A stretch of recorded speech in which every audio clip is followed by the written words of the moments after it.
32 il bunlar birbirini görmüyor. Bunlar elə başa düşüb ki, o elə bilib şəhid olub, o da elə bilib şəhid olub.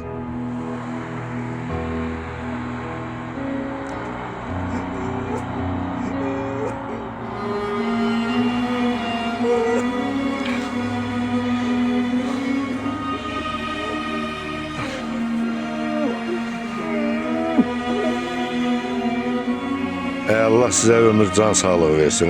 Mən də ağlatdınız valla. Vay vay vay vay vay vay. Allah korusun. Mağdur bakıyorum dokuzum. Mağdur yaralandım. Sana söylememişim bunu. Nerede?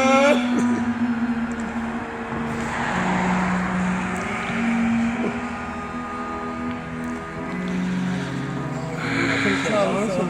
Önce borç yaptım diye. Bunda buraya 5 bin memnun bundan.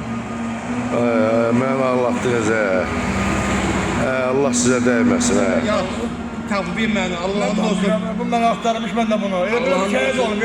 Ben bilmirdim. Bir şehit olub. Allah'ım. Əsəslərdə eşit ben bilmədim.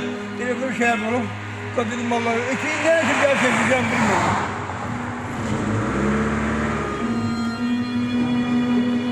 Allah size can sağlığı versin. Mən də ağlatdınız